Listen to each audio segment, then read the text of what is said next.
Lecture number 1, the Buddha. Namo tassa bhagavato arahato samma sambuddhassa. Before we begin the lecture proper, I would like to make a few introductory remarks about this course itself. At the present time, many people have been developing an interest in meditation. And part of this phenomena is the interest in the Buddhist forms of meditation. But in order for the practice of Buddhist meditation to become an effective means to spiritual development, it has to be based upon a clear understanding of the purpose of meditation. The purpose itself can only be grasped when we understand the doctrinal framework underpinning the practice. To follow correctly the Dhamma, there are two things which have to go together hand in hand. One of these is understanding, the other is practice. If these two can be brought into unison, if they can be made to complement and support each other, then the pursuit of the goal can be brought to a successful conclusion. But if we have one without the other, then that can only lead, perhaps, to a futile end. To have knowledge and understanding without practice, this is like counting the property of others without owning anything ourselves. If we look at our neighbor, we might see that he has such a beautiful house, so many cars, such a nice lawn, so many nice flowers, and so on. But as long as the property belongs to the neighbor and not to ourselves, then it doesn't do any good to ourselves. Or again, just having knowledge without practice might be like compared to reading the menus in a restaurant without eating anything. Even if we look at all the menus of the fanciest restaurants in town, that won't satisfy our own appetite. On the other hand, to want to practice without having the understanding needed as a grounding for the practice, this also is insufficient. In order to reach a given destination, we have to know where we're starting from, where we're going, and what is the route we have to travel along to reach our goal. To practice without having that understanding, this is analogous to the case of somebody who wants to travel from Washington, New York to New York, but he doesn't know the streets of Washington, he doesn't know the streets of New York, and he doesn't know the routes leading from one city to the other. Still, he thinks that the most efficient way to reach his destination is simply to get into the car, get onto the roads, and start traveling whichever way the car will take him. In such a case, he might use a lot of gasoline and put a lot of mileage on the car, but he won't meet much success in reaching his goal, in getting to New York. Thus, we need these two elements, understanding and practice, pariyatti and patipatti. And these have to work together hand in hand to bring about the achievement of the goal of the Buddha's teaching, enlightenment and liberation. Learning can be considered not only a supplement to practice, but also as a part of practice. For the entire Buddhist discipline aims at the growth of wisdom or understanding. Wisdom is the key to realization. And the Buddha teaches that wisdom develops in 3 stages. The first of these stages is the wisdom born of learning, called Suttamaya Panya. We don't have to become scholars of the scriptures, but before engaging in practice, we have to acquire some basic knowledge of the framework, the doctrinal framework of the teaching by means of learning. And this study of the teaching leads to the wisdom born of learning. Then, having acquired this degree of understanding, the seed of wisdom, in the second stage, we have to develop the wisdom born of reflection.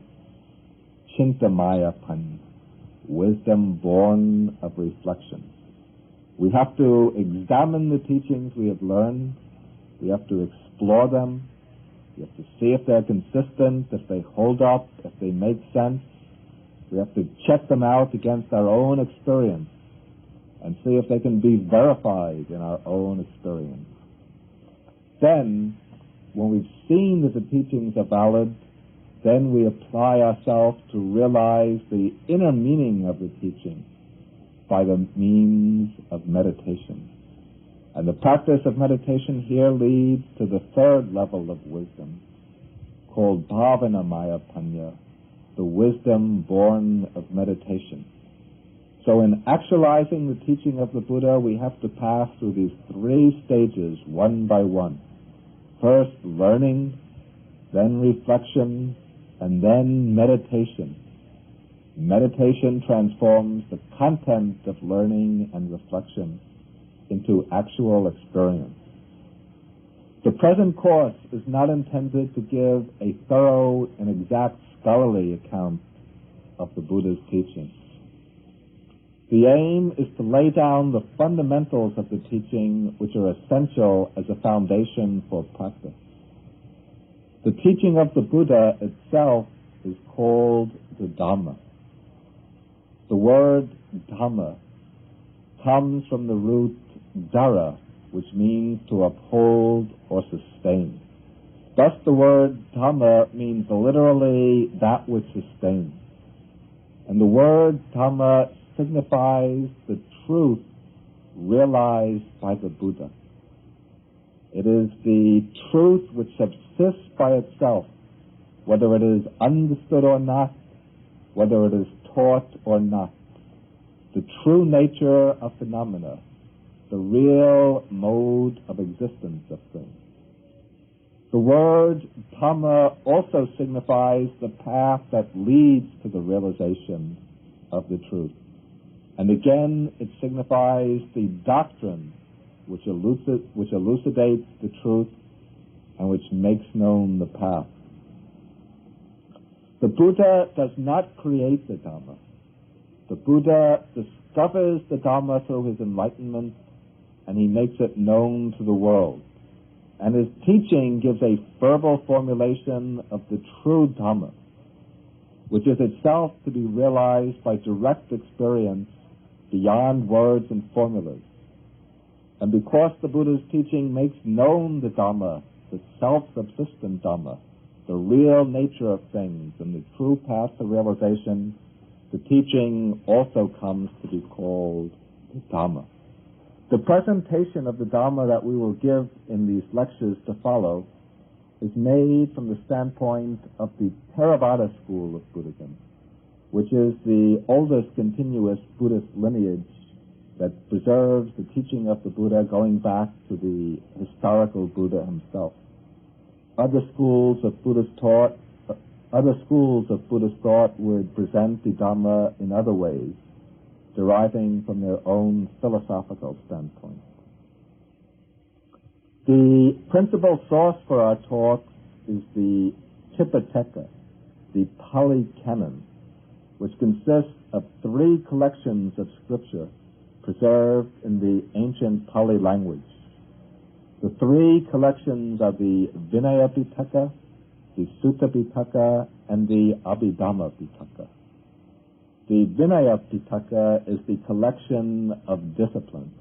This gives the rules and regulations for the orders of Buddhist monks and Buddhist nuns. The Sutta Pitaka is the collection of suttas, the sermons and discourses of the Buddha and of some of his great disciples. The third collection, the Abhidhamma Pitaka, is the collection of philosophical treatises, which presents the Dhamma from the standpoint of a very precise philosophical and psychological analysis. Of these 3 collections, the one we have relied on mainly for our own presentation is the Sutta Pitaka, the collection of the Buddha's discourses. We've also utilized some of the commentaries which systemize and explain the teaching given in the discourse. Now we can come to the main topic of this first lecture, which is the Buddha himself. In one sutta, the Buddha says that one who sees the Buddha sees the Dhamma. So one avenue of approach to seeing the Dhamma, the truth proclaimed by the Buddha, is by examining the teacher, by investigating the one who makes known the truth. The deeper we understand the nature of the Buddha, the deeper we understand the Dhamma, the teaching. And of course the converse is also true. The deeper we understand the teaching, the Dhamma, the deeper we understand the Buddha. Now the word Buddha is not a proper name, but an honorific title. The word comes from the Pali Sanskrit root Bud, B-U-D-H, meaning to understand, to know, or to awaken. The word Buddha thus means the one who has understood the truth, the enlightened one, the one who has awakened from the sleep of ignorance and who awakens others from the sleep of ignorance. He is the finder of truth and the proclaimer of truth. The historical person we know as the Buddha was an Indian prince of the Shakya people living in northern India. He renounced his right to the throne, became a religious seeker early in his life, and then, after reaching enlightenment, he became a spiritual teacher. His given name was Siddhartha, and his family name Gautama.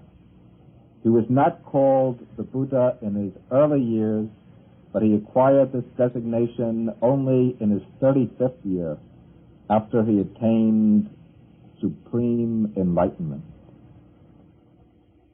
However, when we say that the word Buddha is a title, this can be misleading. The word is actually not simply a title given to one particular individual, but it is a designation for a kind of individual. It represents not a single unique person, but a type of person. According to Buddhist tradition, only one Buddha, only one fully, perfectly enlightened one, can appear in any historical period. But throughout the cycles of world evolution, the cosmic evolution, there have been many Buddhas appearing one at a time, separated by vast intervals.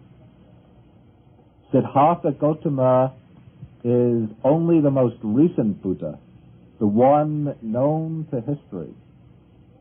But all those persons who possess the requisite qualities, the completely enlightened world teachers, all of these gain the designation Buddha. An analogy can be drawn between the idea of a Buddha and the idea of the President of the United States. We apply the title the President only to the current leader of the United States, of the American executive branch. But the word is applied to this man not in the sense that he is the only president the U.S. has ever had, but because he is the latest president, the current president. But there have been many presidents in the past, and there will be more in the future as well.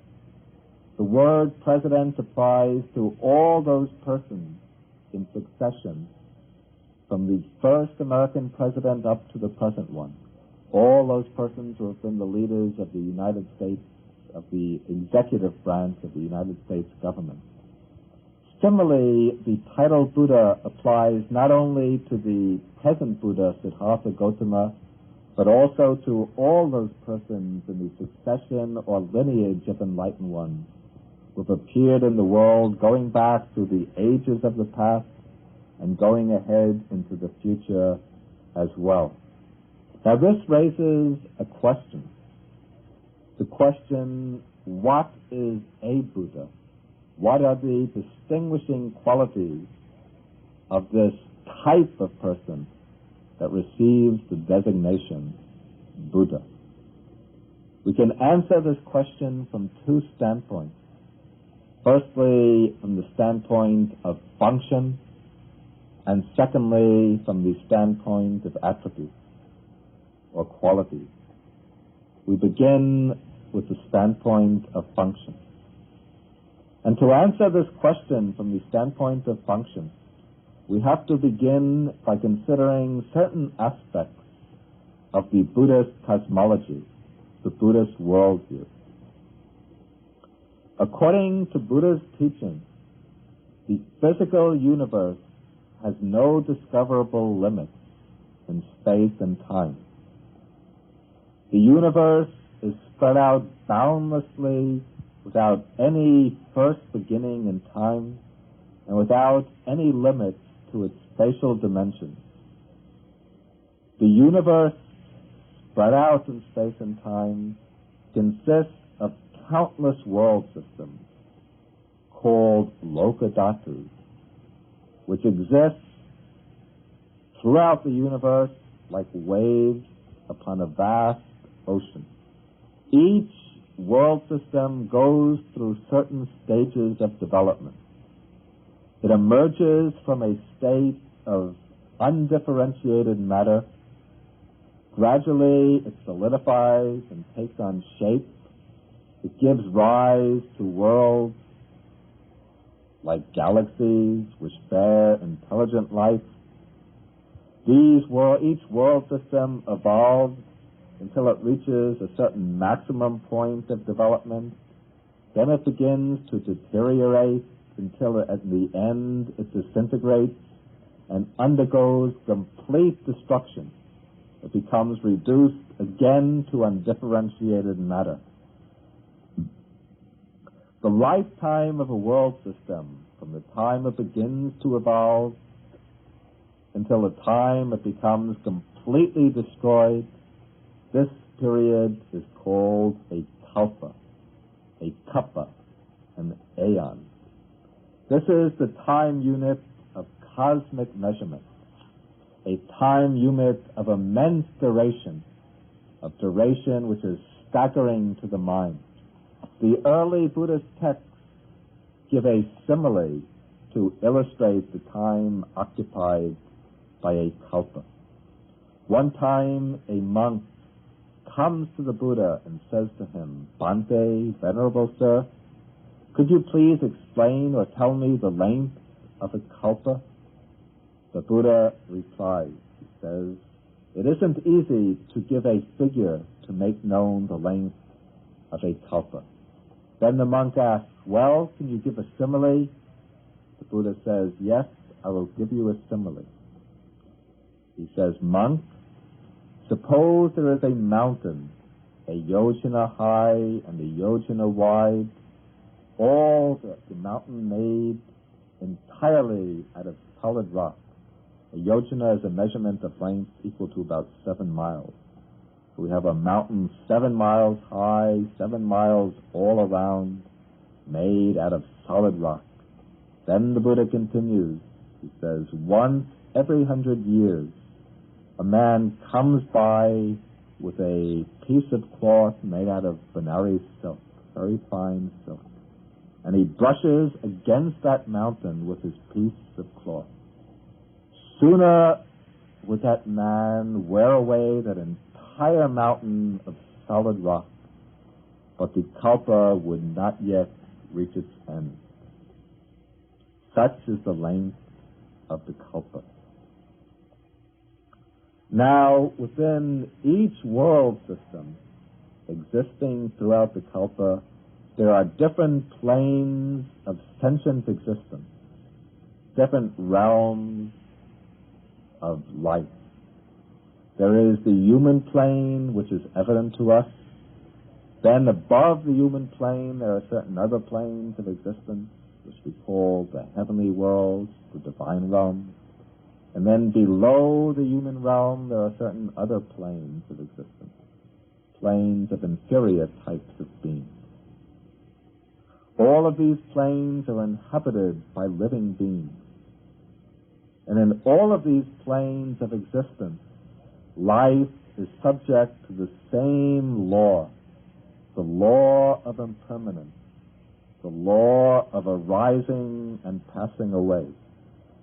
Just as the world systems themselves come into being, dissolve, and perish, so living beings also are caught up in this same cycle, the cycle of becoming, of impermanence, of arising and passing away.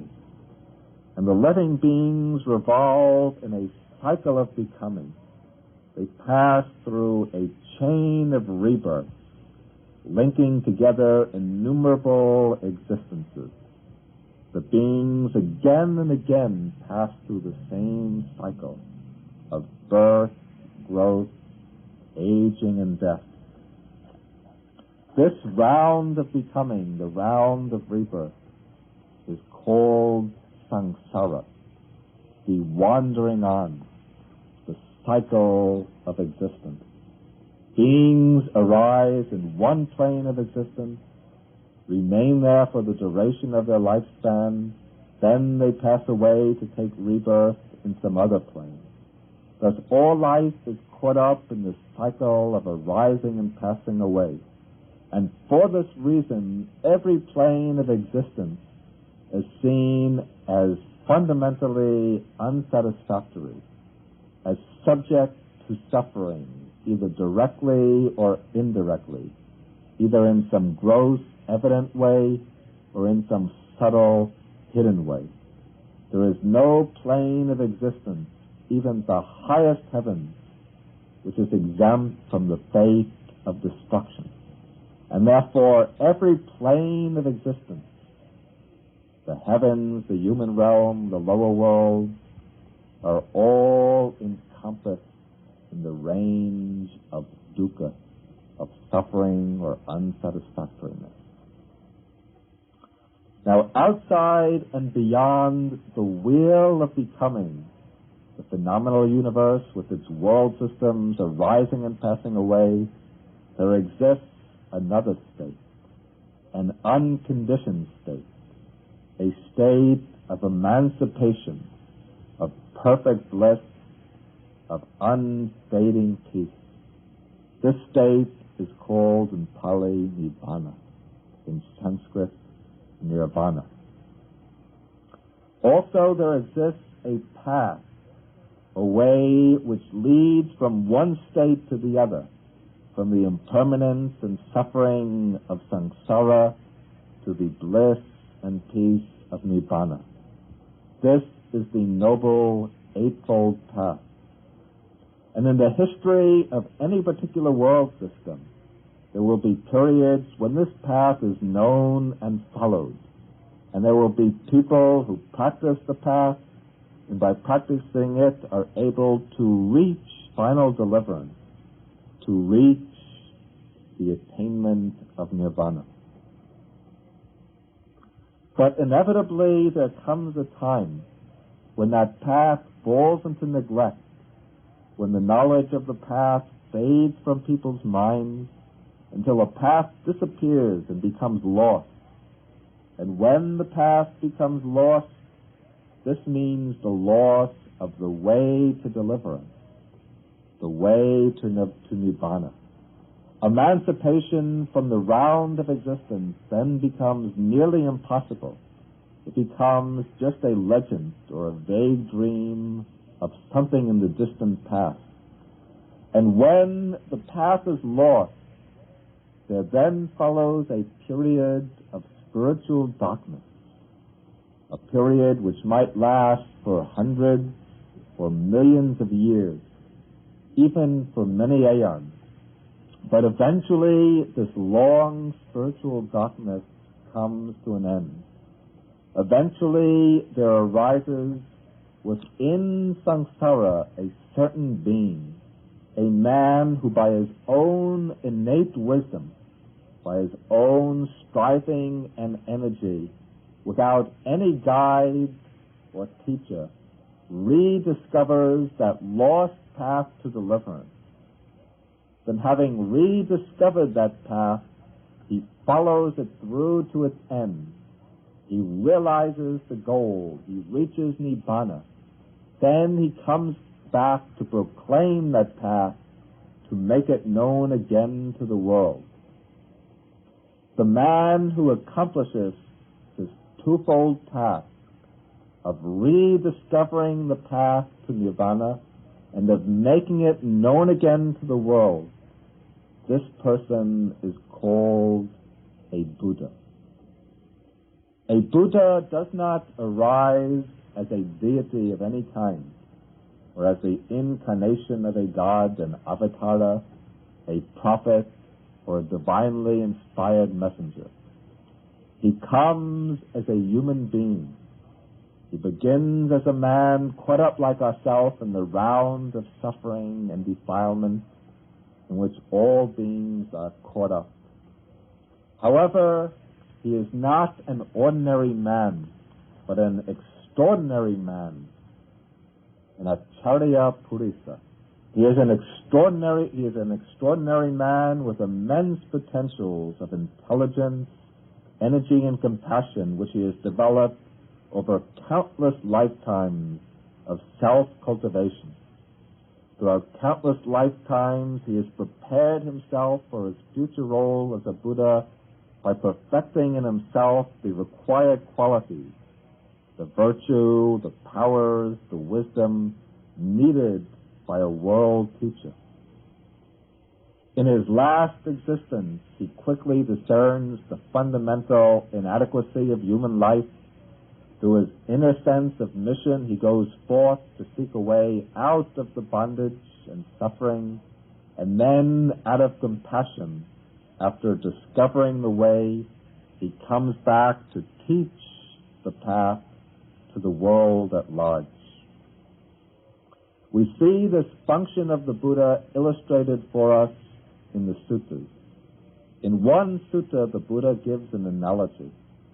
He says, suppose there is a certain district where the people are living in great poverty and they're looking for an escape from their condition. Then from among their midst a certain man appears who goes into the forest seeking for some other land to which he can bring his fellow countrymen. Suddenly he discovers a track running through the forest. He follows that track through until he comes to an ancient city, a very beautiful and wonderful city that has been inhabited by people in the past but is now deserted.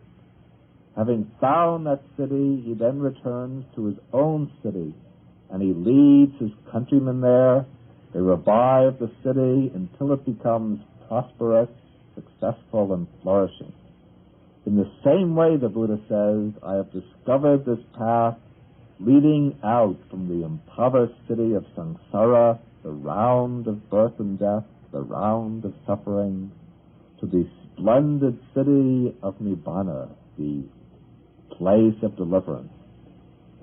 And having found that path, I make it known, the way to freedom from birth, aging, and death. So that is the special function of a Buddha, to rediscover the lost path to deliverance, to liberation, and to make that path known to the world at large. And by making it known to the world, the Buddha throws open the road to deliverance to all humanity, so that others can follow the path and by following it reach the same goal of liberation that the Buddha himself has reached. The Buddhas are not unique in achieving release from samsara. All those who follow it through, who follow the path through to the end, reach the same goal. These people are called arahants, accomplished ones, perfectly liberated one. The specialty of the Buddha's function is the rediscovery and reproclamation of the path. Once it is known, those who learn the teaching can follow it through and reach the same goal. The second standpoint from which we can discuss the special nature of a Buddha is the standpoint of the qualities of a Buddha. And these can be dealt with from two angles: as the elimination of all defects and the achievement of excellent qualities. The elimination of all defects means that the Buddha has eliminated all defilements. The defilements, these are called in Pali kilesas, which means literally that which afflicts. The defilements are certain mental qualities, factors of mind, which cause affliction, bondage, and eventually suffering. The three basic defilements are greed, hatred, and delusion. And out of these three emerge many secondary defilements: conceit, jealousy, selfishness, wrong views, anger, hostility, laziness, presumption, obstinacy, vanity, so forth and so on. A Buddha has eliminated all of these defilements totally, completely, and irreversibly. When we say that he's eliminated them totally, that means that the Buddha has eliminated all the defilements with none remaining. When we say that he's eliminated them completely, that means he has eliminated each defilement 100%, so that not even a fraction of any defilement remains left over in his mind. And when we say that he's eliminated all the defilements irreversibly, this means he has eliminated them in such a way that they can no longer arise again in the future. In the text, they are said to be cut off at the root, made baseless like a palm tree that has been drawn up by the stump. They've been made of a nature not to occur again in the future.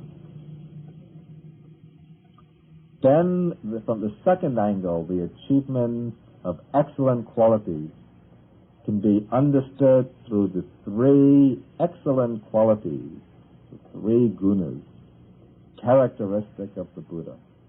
These are his perfect purity, his great wisdom, and his great compassion. The purity of the Buddha follows from his eradication of all defilements.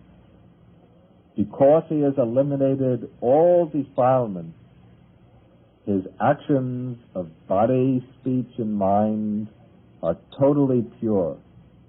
The Buddha can never commit any impure bodily action, such as hurting others, stealing, sensual indulgence, and so on.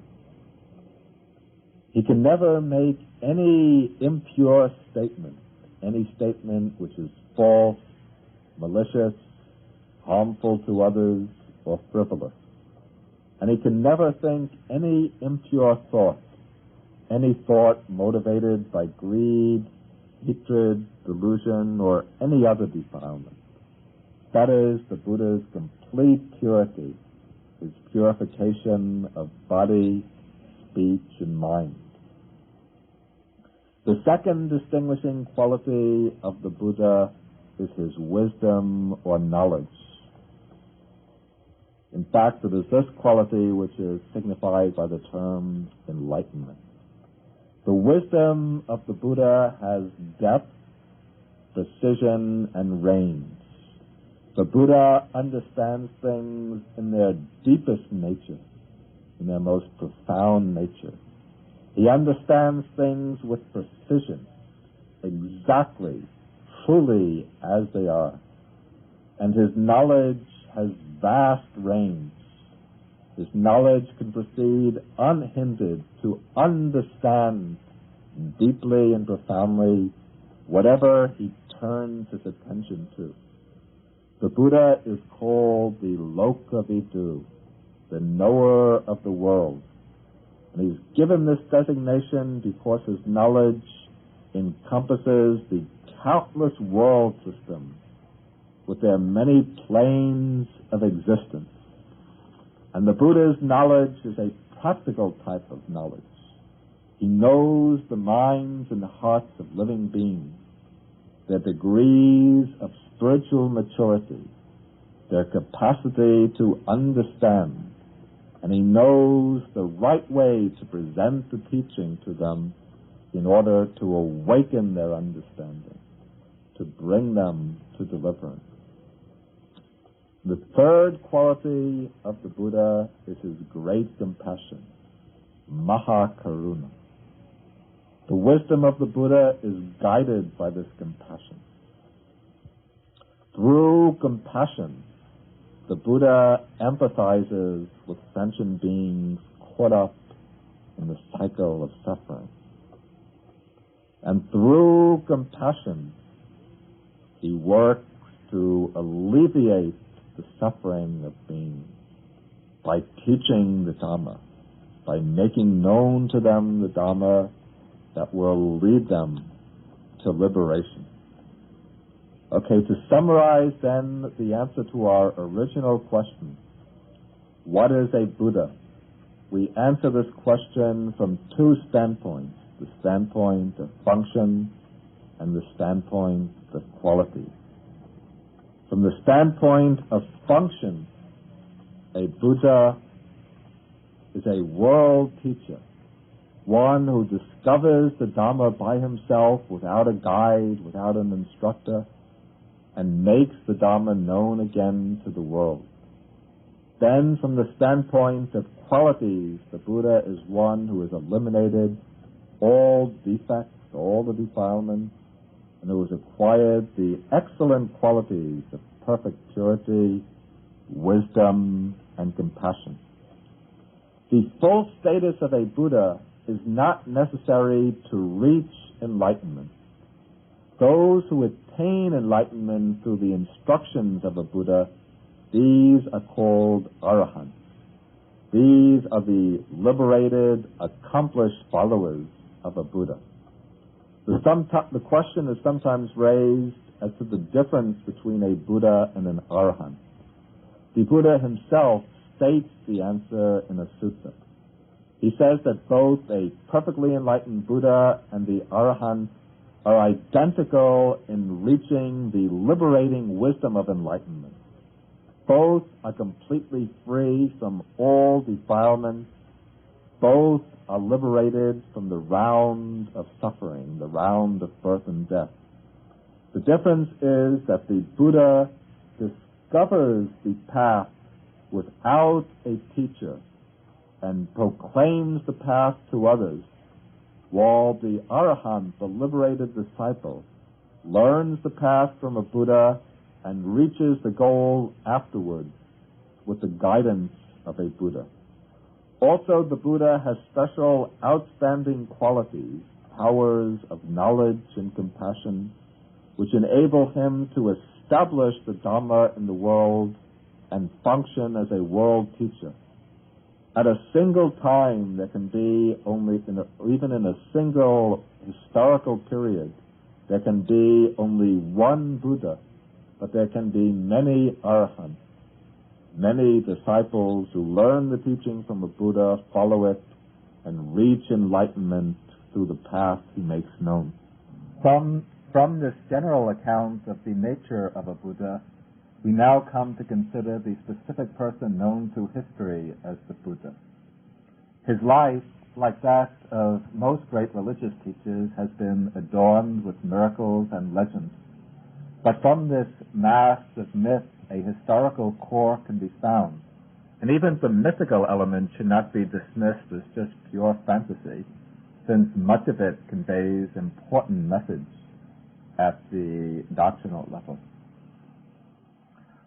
The Buddha's given name, as we mentioned, was Siddhartha. His family name was Gautama, and Buddhists know him as the Buddha Gautama, or the Buddha Shakyamuni, the sage of the Shakya clan.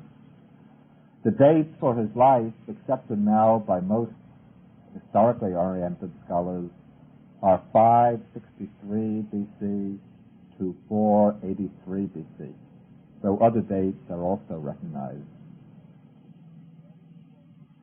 Though for history the story of the Buddha begins with his birth, from the traditional Buddhist perspective, the story goes back much further. It goes back aeons and aeons into the past. For every Buddha arrives at his high attainment through a career spanning many lives. During this period, he is called a Bodhisattva, a being bound for complete enlightenment. And in his successive lives as a Bodhisattva, he works to perfect in himself certain virtues that come to maturity with his attainment of Buddhahood. According to the Pali sources, the Bodhisattva career of our own Buddha began countless kalpas, hundreds and thousands of kalpas, aeons in the past. In the dispensation of a Buddha named Dipankara, who is the 26th Buddha before Gautama. At that time, our own future Buddha was a wealthy young man named Sumedha. When his parents died and left him a great amount of wealth, he reflected upon the impermanence of all wealth and worldly enjoyment. Then he renounced the household life and became a hermit, living in the forest, practicing meditation. One day he came into the town in order to gather supplies. And on that occasion, he learned that an enlightened being, the Buddha Dipankara, was coming into the town. Then, when the Buddha Dipankara entered the town, the hermit Sumedha saw him coming, and he was so awed by his majestic bearing, by his presence, by his serenity, by his majesty, that he bowed down at his feet, right down in the mud, and he made an aspiration in his mind that he too wanted to become a Buddha sometime in the future. Then, when the Buddha Dipankara came up to him, he saw this ascetic bow down, laying down in the mud at his feet. He read his mind, and he saw his wish. Then he looked into the future, and he saw that this aspiration could succeed. And he then gave him the prediction that so many hundreds and thousands of aeons in the future, that this person would become a Buddha named Gautama. From that time on, this person, this being, became a Bodhisattva in the proper sense of the term.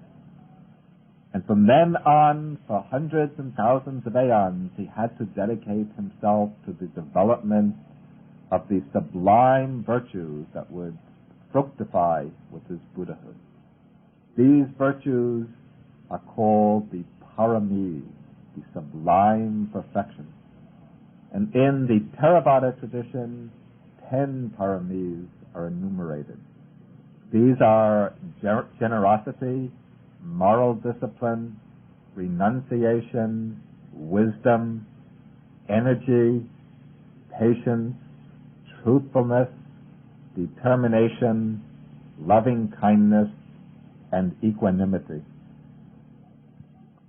For countless lives, life after life, the Bodhisattva toiled and strived to perfect these qualities in himself. Sometimes he would dedicate several lives in succession to the development of one parami. Sometimes he would dedicate several lives to the perfecting of another parami. Sometimes he would appear as an animal, sometimes as a human being, sometimes as a deity. Sometimes he would be striving to develop concentration and insight, living as a hermit, as a recluse. Sometimes he would be striving to perfect the other directed virtues, generosity, patience, loving kindness. Buddhahood is a totalistic accomplishment, a very complete, all-embracing accomplishment. And all the qualities that enter into this complete perfection have to be acquired gradually in bits and pieces over many lifetimes. In his last life, the future Buddha took birth as the son of King Suddhodana and Queen Mahamaya. He took birth among the Shakyan people in the northern kingdom, in the small kingdom of northern India, in the foothills of the Himalayas, and he grew up in the capital city of the Shakyans, Kapilavatthu. His birth, according to the text, was attended by many miracles and wonders. Soon after he was born and brought back into the palace, a great ascetic, Asita, came to visit the palace, and he worshipped the newborn child. After he was born, his father, the king, called in the court astrologers to foretell his future. 8 Brahmins, noteworthy astrologers, came to examine the baby, looked at the signs of his body, consulted his horoscope, and when they finished, all the astrologers, with one exception, held up 2 fingers. The father was perplexed about this and asked, "What is the meaning of this strange sign?" The Brahmins replied, they said, "Your Majesty, a great destiny lies open for this newborn child of yours, but there are 2 possible destinies open to him. If this child of yours is shielded from the sorrows of the world, he will grow up to become a great emperor, a Chakravarti Raja, a universal emperor, who will extend his rule over many lands and bring great benefits to many people. However, they said, if your child sees for himself the sufferings of the world, he will leave the household life and become a Buddha, an enlightened one, who will roll back the veils of delusion from the world and become a spiritual teacher whose teaching will spread throughout the world." But the one Brahmin who held up one finger said that for him he had no doubt that the prince would become a Buddha. Now the father, being a ruler himself, naturally didn't want his son to become an ascetic spiritual teacher. He wanted him to become a ruler, the proper heir to his throne. And so the father did everything he could to prevent his son from seeing the sufferings of the world. He built for him 3 palaces, one for each season, according to the Indian climate. Each palace had lovely pleasure gardens, ponds, fountains, flower beds, and so on. The young prince lived in luxury, always attended by musicians, dancers, and singers. He enjoyed himself in the company of youthful playmates, singing, dancing, playing, and sport. Then when he reached manhood, his father arranged for him marriage with the beautiful princess Yasodhara, and he lived happily with his wife in the palace. But when he reached his 29th year, he became increasingly reflective, more and more thoughtful. He began to wonder whether this was the ultimate goal of human life, pleasure, power, and fame, which were all transient and unreliable. Or he wondered, is there something more beyond this, something which is eternal and unchanging? His first encounter with the hard facts of life is told in the text in the form of a myth that expresses a real and powerful psychological awakening. According to this myth, up to his 29th year, the prince Siddhartha knew nothing at all about aging, sickness, and death. His father had arranged to screen him totally from exposure to these facts, and so he lived in a totally illusory world in which these hard facts of life were completely hidden from him. Then, when he reached maturity, curiosity led him to wonder what life was like outside the palace.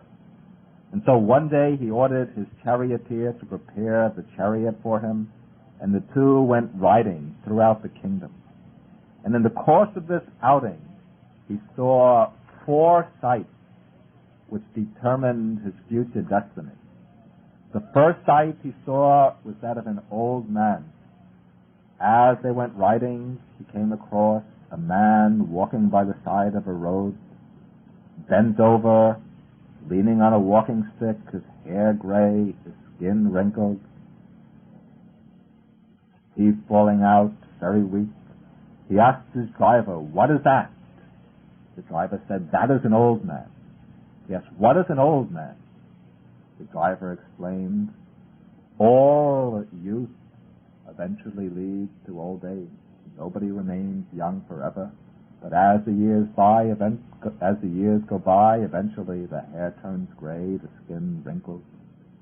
One reaches a state like that. Am I subject to that also?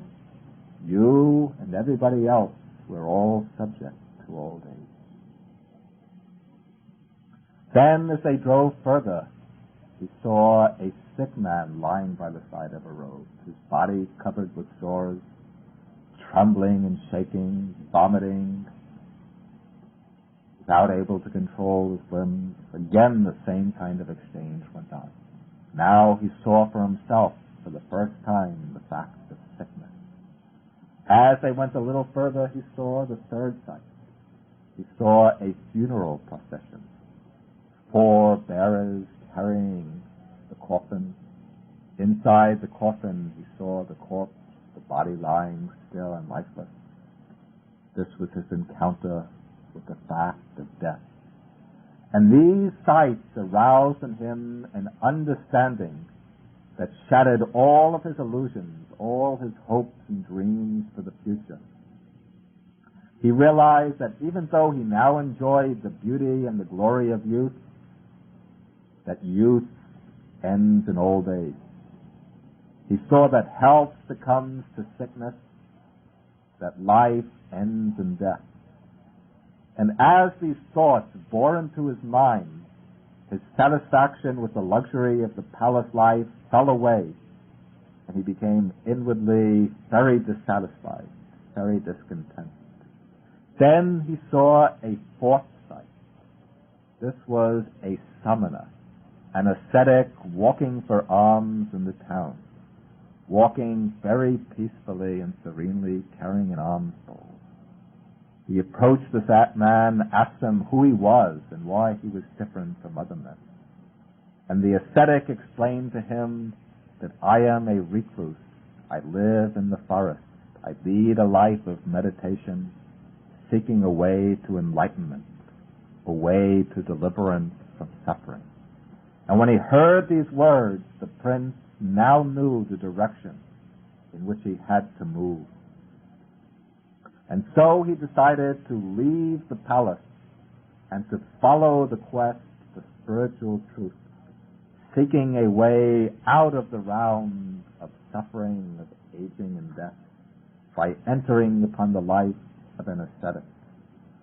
So one night, this was on the same day that his wife Yasodhara had given birth to his first son, Rahula.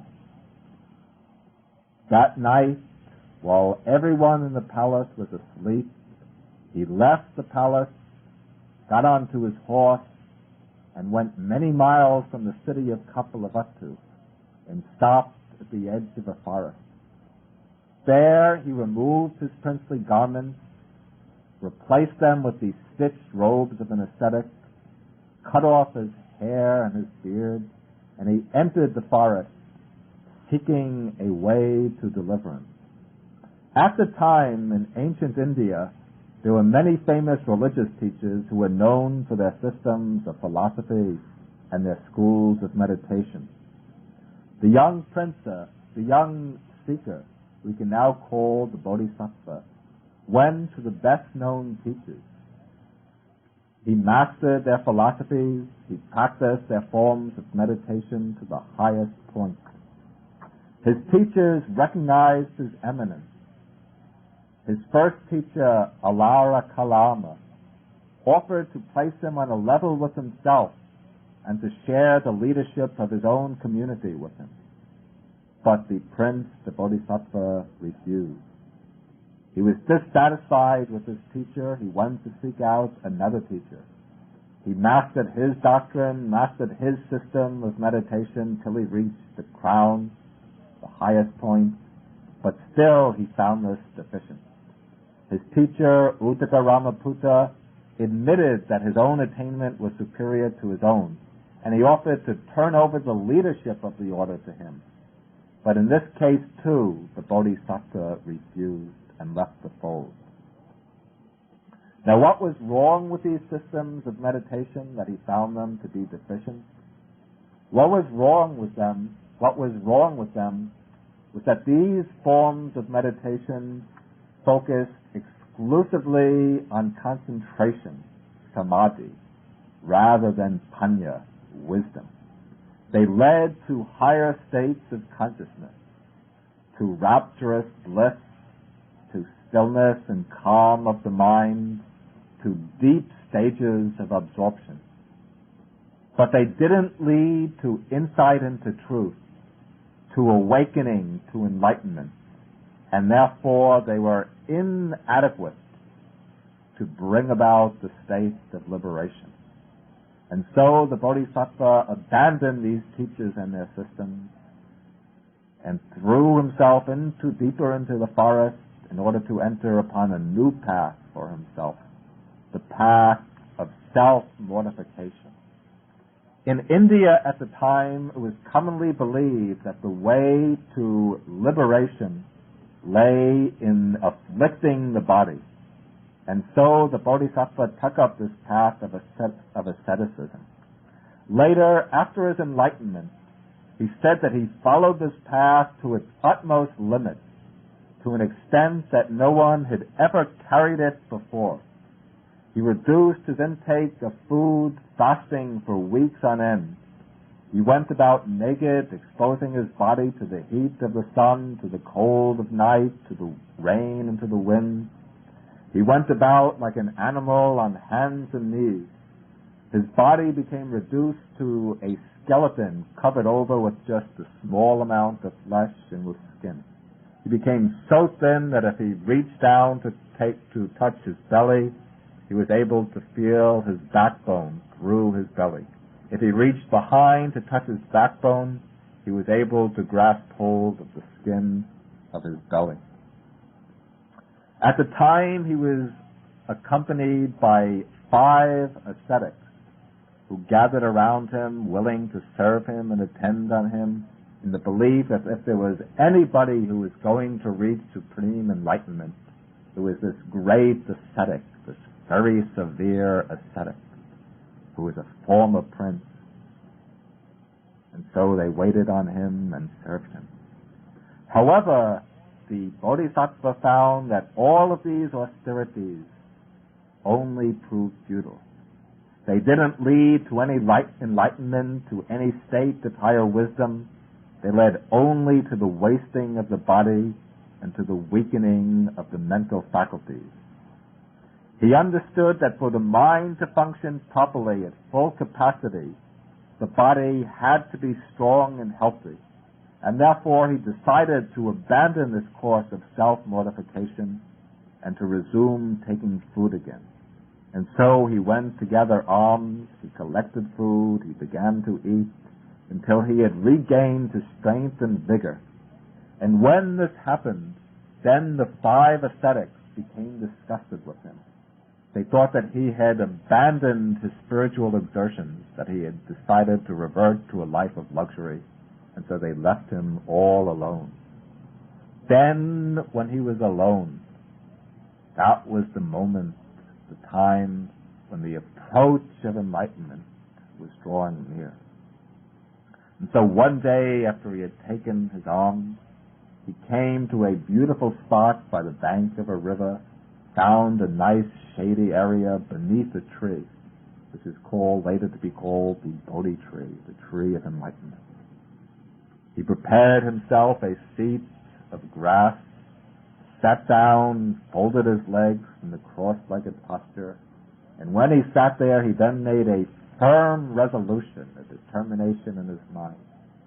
He said, "Let my flesh waste away until only bones and skin remain. But I will not budge from this seat. I will not unlock my legs until I have reached supreme enlightenment, until I have found the way to deliverance." Then there took place the struggle for enlightenment. As evening descended, a tremendous internal struggle waged itself within the mind of the seeker. A struggle against all the defilements, all the attachments, the ignorance and afflictions, which had been lying dormant in his mind. In the text, the struggle is depicted allegorically as a battle with Mara, the personification of all desire and attachment, the tempter, the evil one. When the Bodhisattva crosses his legs in meditation and begins to focus his mind, Mara learns what he is doing, and Mara calls together all of his armies and hordes of demons and approaches the Bodhisattva sitting beneath the tree. He comes to him and tries to tempt him in different ways. He offers him honor, power, and fame, sovereignty over the whole world. He appeals to his love of family life, his love for his wife, parents, and child. Then he tries to frighten him with thunder and lightning, throwing weapons at him, displaying many horrible forms.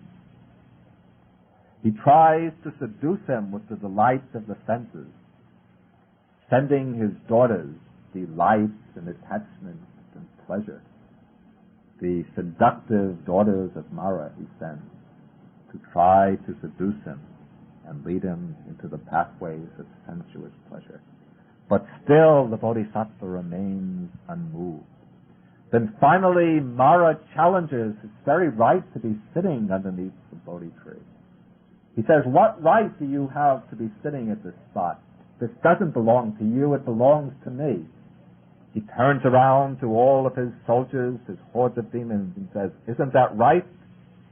All of the demons say, "Yes, that's right. He has to get up and leave." What right do you have to be challenging? Who can witness for your right to be here? The Bodhisattva is sitting there all alone.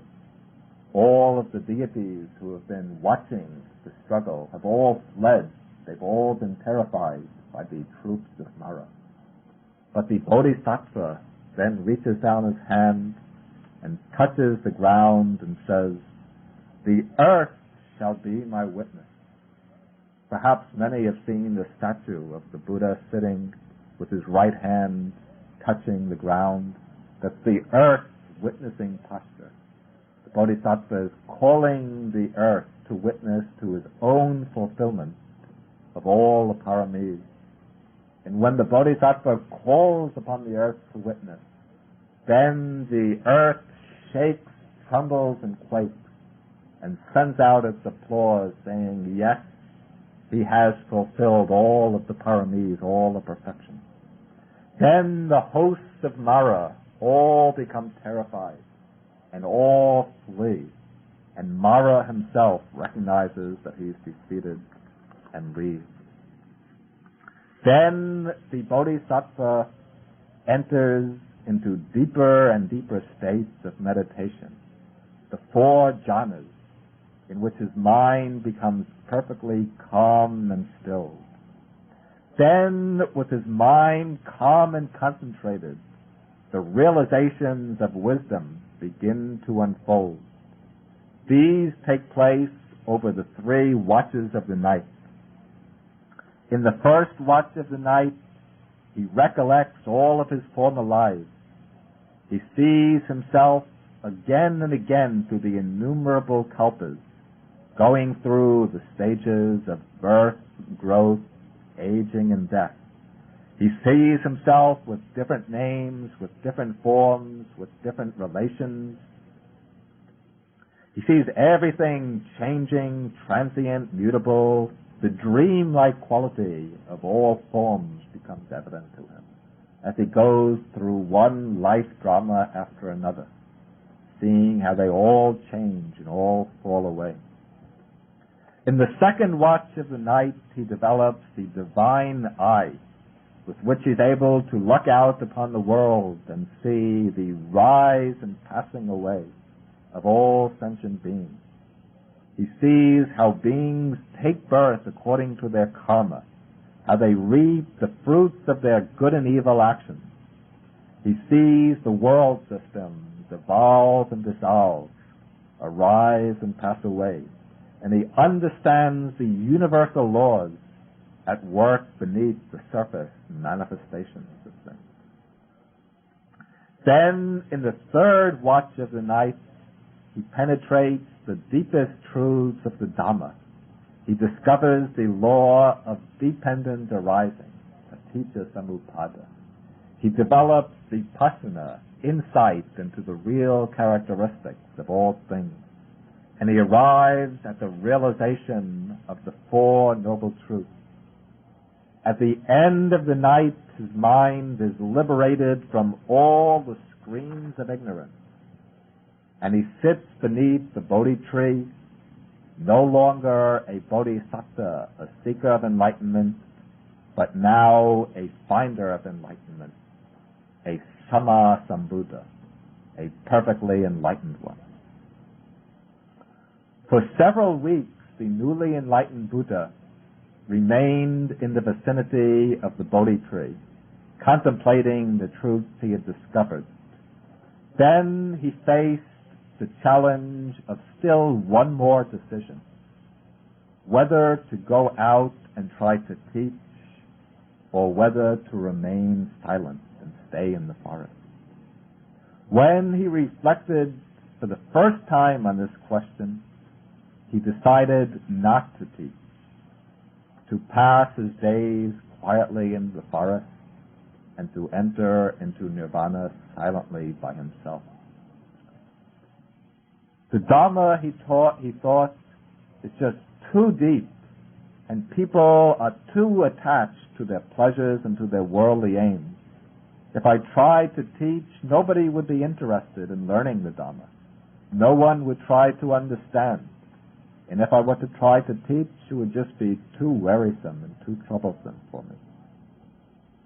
But then his mind inclined in the other direction. And this change in his inclination is again illustrated allegorically in the text.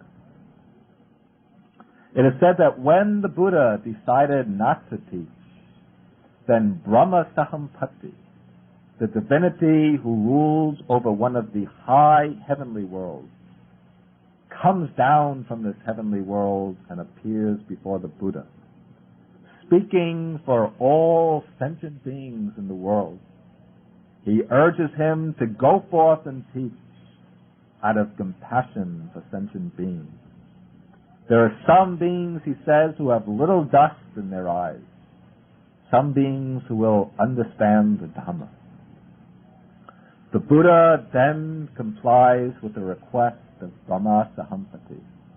He gazes out upon the world and he sees that living beings are like lotuses in a pond at different stages of growth. He sees that there are some lotuses near the surface which need only the sun's rays in order to unfold. And in the same way, he sees that there are some people whose eyes are covered with only a little bit of dust, who need only to hear the Dhamma to open enlightenment and to gain deliverance. And when he sees this, he makes the decision to go forth to teach. For his first hearers, he chooses the 5 ascetics who previously used to wait upon him, but left him when he abandoned the course of self-mortification. These ascetics are now staying at the deer park at Sarnath near Benares. And as the Buddha approaches them, when they see him coming, they make the decision, the collective decision, not to get up and greet him, to treat him casually, without any special respect, because they all agree that he's one who's fallen away from his high aspirations, one who's reverted to a life of luxury. But as the Buddha approaches, as he draws near, they can't maintain their agreement. His bearing, his figure is just so majestic, his faculties so pure, his expression so serene, that they get up to greet him, take his bowl and robe, bow to him, and express their willingness to listen to his words. In the first discourse, the Buddha then explains to them the middle way.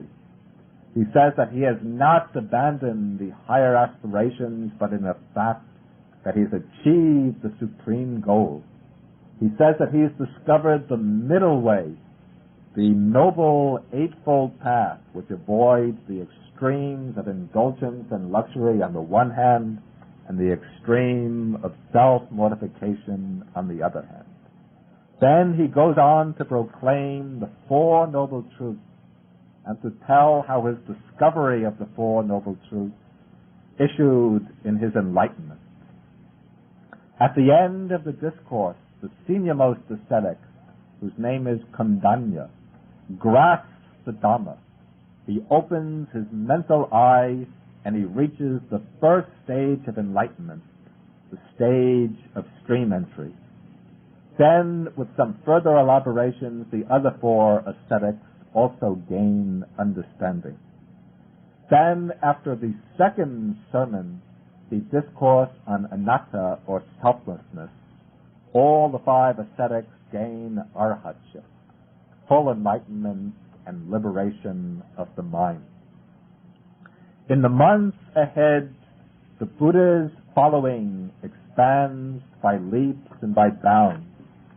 He soon gathers around himself a group of young men who enter the order and with a little bit of teaching achieve arhatship. At the end of the first rains retreat, the Buddha gathers the 60 disciples around him, who are all arhats, and then he sends them out into the world to spread the liberating message of the Dhamma. And in his talk, he emphasizes compassion as the motive for teaching. He says, "Monks, I am freed from all fetters, human and divine, and you too are free from all fetters. Therefore, go forth into the world for the good of the many folk, for the happiness of the many folk, out of compassion for the world, and teach the Dhamma. Make known the Dhamma which is pure in the beginning, pure in the middle, pure in the end. Teach the holy life, completely purified and perfect." The Buddha himself then commenced his long career of wandering that was to lead him from town to town, from village to village in northern India. In the second year after his enlightenment, he visited his home city of Kapilavatthu, and he taught the Dhamma to his family. Many of his relatives, including his father in former life, embraced the Dhamma and reached various stages of enlightenment. His son Rahula became a novice monk, and his wife Yasodhara became a laywoman, and afterwards became a bhikkhuni, a nun. Each year the Buddha would spend the 4 months of the rainy season in a single residence, most often either at Jetavana in the town of Savatthi or in the bamboo grove near Rajagriha. The other 8 months of the year he would spend wandering and teaching. Time doesn't allow us to deal with the details of the Buddha's ministry here, but the question can be raised why the Dhamma spread so rapidly, why it had such drawing power. These questions are especially important to us because the answers aren't confined to any single time period or country, but bring us to what is universal in the Buddha's teaching, hence to what is relevant to us right here and now. I think the rapid spread of the Buddha's Dhamma can be understood through the aim of the teaching and through the method that the Buddha lays down to achieve that aim. The Buddha's teaching speaks directly to the central problem at the core of human existence, the problem of suffering, and it offers to show a way out of suffering to perfect peace, to unconditioned happiness. The entire doctrine of the Buddha flows between these 2 points, suffering and the end of suffering. Every other consideration, all the speculations, the metaphysical concerns, the dogmatic subtleties that often infest religion, all of these are set aside as irrelevant.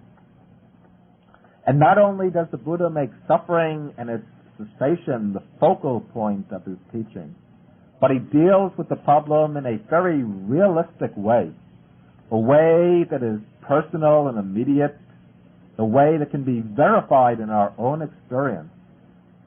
He traces suffering to its roots right in our own minds, in our own greed, our hatred, our delusion, and he holds that the cure, the solution, also has to be found in our minds, in purifying our minds from all of these defilements. As a result of this diagnosis, the Buddha rejects all extraneous religious forms which involve external reliances, the performance of rituals and sacrifices, the appeal to authoritative books, reliance on priests and saviors, the reliance on divine figures to grant us salvation. The Buddha emphasizes that self-reliance is the key to deliverance. He says to his disciples, he says, be islands to yourselves, be a refuge to yourselves, look to no external refuge. As the way to deliverance, he holds up purified conduct and correct understanding. And even the Buddha functions simply as a teacher of the path, not as a savior who grants salvation. The Buddha points out that the path to the end of suffering has to be followed, each one by himself. The Buddha can show the path, but each person has to follow it according to his own energy and his own understanding. For this reason, the Buddha rejects the call for blind faith and belief. He doesn't want disciples who merely believe in him or accept his doctrine out of respect or through faith, but he asks his followers to examine his teaching, to investigate it, until they become convinced of it themselves. He says that just as a goldsmith, if he's given a lump of metal and told that it's gold, he doesn't merely accept this through belief, but he tests and examines it by burning, cutting, and scraping until he's convinced that it's gold. So in the same way, he says to his disciples, accept my doctrine only after examining and scrutinizing it, not merely out of respect for me. Another appeal of the Dhamma that accounts for its rapid spread, I think, lies in its universality. The Buddha taught the Dhamma freely and openly to all who are willing to listen. He says, open to all are the gates of the deathless. His doctrine deals with the most universal problem, the problem of suffering, and hence he placed no restrictions on the people to whom it should be taught. The Buddha taught to people of all social classes, whether they be Brahmins, aristocrats, merchants, farmers, businessmen, poor people, even outcasts. He taught to people of all different occupations, to men and to women, to recluses and lay people. He had no esotericism. There was nothing secret, hidden, or concealed, nothing reserved only for the initiated. He says that just as the sun and the moon become beautiful when they shine forth openly, so does his doctrine reveal its beauty when it's taught openly, not when it's hidden or kept secret. Another feature of the Buddha's message, I think, which accounts for its rapid spread, was his skillful means. The Buddha had a special skill in finding exactly the appropriate way to teach the person who had to be taught. Through his special faculties of knowledge, he could read deep into the hidden resources, into the hidden recesses of a person's heart. He could see the person's mental tendencies, his past accumulations, his preferences and his capacities, and then he could adapt the teaching according to the needs of the listener. And the Buddha taught his doctrine in a graduated way, not in a demanding way, but in a way which led gradually upwards, according to the capacity of the listener. And so the Buddha taught for 45 years, from his 35th year up to his 80th year. As he approached his 80th year, he knew that he had accomplished his mission. His doctrine had become widespread and fruitful. He had established the Sangha, the order of monks and nuns. And there were now large numbers of people, monks and nuns, laymen and laywomen, who had mastered the teaching, had opened enlightenment, and could see to the continued transmission of the Dhamma. As the Buddha was now old, his strength was failing, he was occasionally sick, and so he decided the time had come for his peri-nirvana, his final passing away. Thus he set out on his last journey accompanied by Ananda, his personal attendant, and by the order of monks. He traveled to the town of Kusinara, a small town in northern India. There he lay down between two twin sal trees. He gathered his disciples around him. He gave them a last discourse, and then he exhorted them. He said, "O my disciples, all conditioned things are impermanent, subject to destruction. Work out your salvation with diligence." These were the Buddha's last words.